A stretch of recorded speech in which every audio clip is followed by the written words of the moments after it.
السلام محترم بزرگوں، علیکم دوستوں اور ورحمۃ بھائیوں، اللہ وبرکاتہ۔ السلام علیکم ورحمۃ اللہ وبرکاتہ۔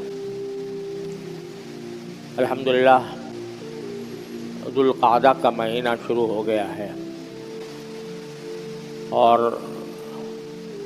اس مہینے کو بھی دوسرے مہینوں پر دو قسم کے امتیاز حاصل ہیں۔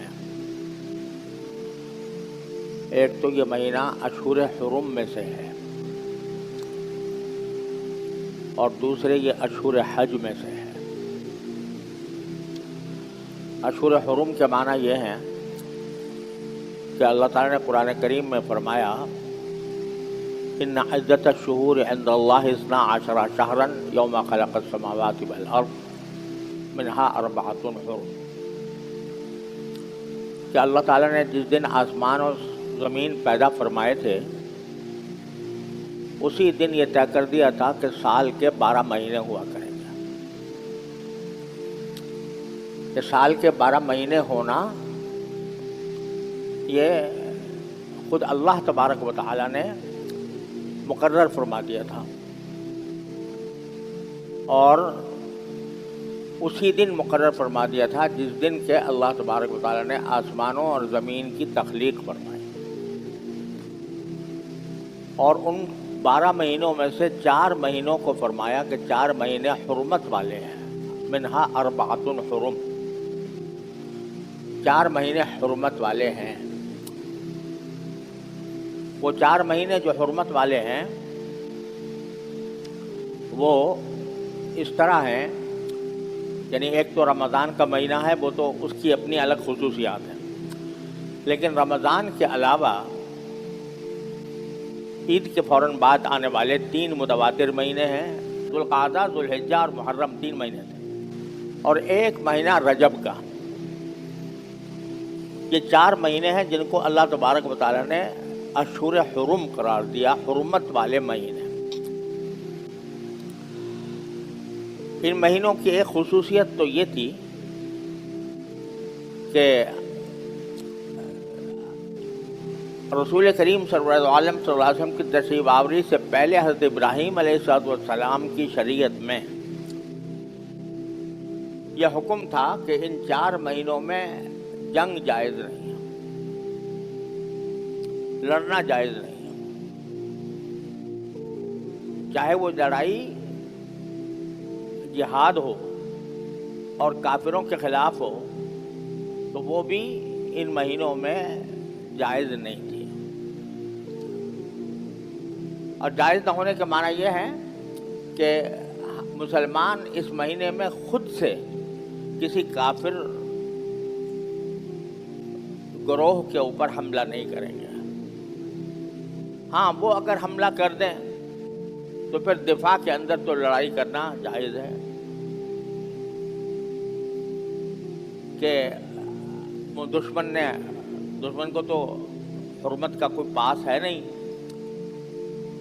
تو وہ اگر ان مہینوں میں ہم پر حملہ کر دے تو اس کے دفاع میں لڑنا تو جائز ہے، لیکن ہم اپنی طرف سے پیش قدمی کر کے کسی دشمن پر، کافر پر ہم حملہ نہیں کر سکتے ان 4 مہینوں کے اندر۔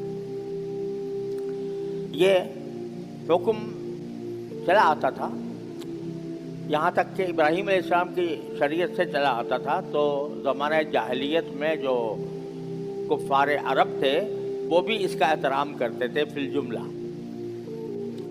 ان کے یہاں بہت لڑائیاں ہوتی رہتی تھی، قبائلی لڑائیاں، ایک قبیلہ دوسرے قبیلے سے لڑتا رہتا تھا، لیکن ساتھ ہی اس بات کا وہ سب پاس کرتے تھے کہ ان 4 مہینوں کے اندر ہم جنگ نہ کریں۔ اگرچہ اس کے لیے کچھ انہوں نے ہیلے بہانے تلاش کر لیے تھے، مہینوں کو آگے پیچھے کر لیتے تھے، مطلب لڑنا تو ان کی سرشت میں داخل تھا۔ اب 3 مہینے مسلسل ان کی تلواریں نیام میں رہتی، کوئی لڑائی جھگڑا نہ ہو رہا ہوتا، تو 3 مہینے تک خاموش بیٹھنا اور لڑائی نہ کرنا یہ ان کے اوپر بہت شاق ہوتا تھا۔ لہذا جب 3 مہینے گزر گئے، ذوالقعدہ بھی، ذوالحجہ بھی، محرم بھی، اب محرم کا مہینہ آتا تو محرم بھی اشہر حرم میں داخل تھا، اور دل چاہ رہا تھا کہ لڑائی کریں. 3 مہینے خاموش بیٹھنا بڑا مشکل ہو رہا تھا. تو جب محرم کا مہینہ آتا کہتے بھائی اس مرتبہ محرم جو ہے وہ 1 مہینے بعد آئے گا، سفر پہلے آ جائے گا اور محرم بعد میں آ جائے گا. یہ حرکت کرتے تھے جس کو نسی کہتے ہیں. نسی قرآن کریم نے اس کی ممانعت فرمائی. بہرحال تو 4 مہینے ایسے تھے جس میں لڑائی کرنا حرام تھا. اب اس میں تو علماء کرام کا آگے اختلاف ہوا ہے کہ آیا یہ حرمت اب بھی باقی ہے یا منسوخ ہو گئی. بعض حضرات کا کہنا ہے کہ یہ حکم اب بھی باقی ہے اور ہم اس مہینے کے اندر کسی دوسرے پر اپنی طرف سے حملہ نہیں کر سکتے. لیکن ایک بڑی جماعت علماء کرام کی یہ کہتی ہے کہ یہ منسوخ ہو گیا، یعنی لڑائی کرنا یا جنگ کرنا ان مہینوں کے اندر جو حرام تھا وہ حرمت منسوخ ہو گئی اور اب ان مہینوں کے اندر جنگ کرنا جائز ہے. لیکن اس بات پر سب کا اتفاق ہے کہ یہ 4 مہینے جو حرمت والے مہینے قرار دیے گئے ہیں ان میں اللہ تبارک و تعالیٰ کی طرف رجوع کر کے نفلی عبادتوں کا ثواب عام دنوں سے زیادہ ہے. اس میں کوئی اختلاف نہیں ہے. لہذا ذوالقعدہ، ذوالحجہ، محرم ان تینوں مہینوں کے اندر نفلی عبادتوں کا ثواب عام دنوں سے زیادہ ہے، اور اس میں اہتمام کرنا چاہیے کہ جتنا زیادہ سے زیادہ اللہ تبارک و تعالیٰ کی طاعات میں اپنا وقت صرف کیا جا سکے وہ کریں. تو یہ مہینہ انہی مہینوں میں سے ہے کہ اس میں عبادات اور طاعات، نمازیں، روزے، صدقات، اللہ کے راستے میں پیسے خرچ کرنا، یہ سارے اعمال اس مہینے میں زیادہ ثواب رکھتے ہیں بنسبت دوسرے مہینوں. عجیب کچھ معاملہ یہ ہے کہ کچھ عرصے سے اب تو شاید وہ تصور زیادہ موجود نہیں رہا، لیکن سال سال تک مسلمانوں کے معاشرے میں یہ بات مشہور رہی کہ ذوالقعدہ کا مہینہ معاذ اللہ منحوس ہے، اور اس کو خالی کا مہینہ کہتے تھے. خالی مہینہ ہے. خالی مہینے کے معنی یہ کہ اس میں یہ کوئی اگر اس میں نکاح کیا جائے گا تو وہ مبارک نہیں ہوگا، منحوس ہوگا. اس میں کوئی شادی کی تقریب نہیں کرنی چاہیے، اس میں کوئی خوشی نہیں منانی چاہیے. یہ منحوس مہینہ تھا.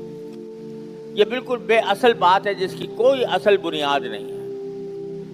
اس کے برعکس جیسے میں نے عرض کیا کہ اشہر حرم میں داخل ہے، لہذا اس میں اور ذوالحجہ اور محرم میں بھی اور رجب میں بھی جتنی زیادہ سے زیادہ عبادت بندہ کر سکتا ہو اتنا ہی اس کے لیے اجر و ثواب کا سبب بنے گا عام دنوں کے مقابلے میں. لہذا پہلی بات تو یہ ہے کہ اس مہینے کو غنیمت سمجھنا چاہیے اور اس میں نفلی عبادتوں کا جتنا زیادہ سے زیادہ اہتمام کیا جائے اتنا زیادہ بہتر ہے. دوسرا، اللہ تعالیٰ نے اس کو اشہر الحج میں سے بھی قرار دیا. اشہر حج شروع ہو جاتے ہیں، حج کے مہینے شوال سے شروع ہو جاتے ہیں. شوال، ذوالقعدہ اور پھر ذوالحجہ میں تو حج کے سارے ارکان ادا ہوتے ہیں. لیکن اشہر حج یعنی حج کے مہینے وہ شوال سے شروع ہوتے ہیں. شوال سے شروع ہونے کا معنی یہ ہے کہ کوئی آدمی اگر شوال سے ہی احرام باندھ لے اور احرام باندھ کے چلا جائے تو وہ اشہر حج کے اندر حج کرنے والا سمجھا جائے گا، اگرچہ حج کے ارکان جو ہیں وہ ذوالحجہ میں ادا کیے جاتے ہیں. کیونکہ یہ اشہر حج میں سے ہے اس لیے اس مہینے کی دوسری فضیلت یہ ہو گئی. اور تیسری فضیلت یہ ہے کہ نبی کریم سرور دو عالم صلی اللہ علیہ وسلم نے جتنے عمرے فرمائے وہ سارے کے سارے ذوالقعدہ میں ہوئے. جتنے بھی عمرے ہوئے ہیں، عمرۃ القضا ہوا تو وہ ذوالقعدہ میں ہوا، جعرانہ کا عمرہ ہوا وہ بھی ذوالقعدہ میں ہوا. غرض جتنے عمرے سوائے اس عمرے کے جو حج کے ساتھ تھا، حجۃ الوداع کے موقع پر، وہ ذوالحجہ میں ہوا. باقی 3 عمرے اللہ تبارک و تعالیٰ نبی کریم صلی اللہ علیہ وسلم نے ذوالقعدہ میں فرمائے. تو ذوالقعدہ کا گویا اس لحاظ سے بھی ایک شرف ہے کہ اس میں آپ نے سارے عمرے فرمائے. یہ تینوں خصوصیات ہیں اس مہینے کی، اور اس لیے اس میں زیادہ سے زیادہ عبادت کا اہتمام کرنا چاہیے.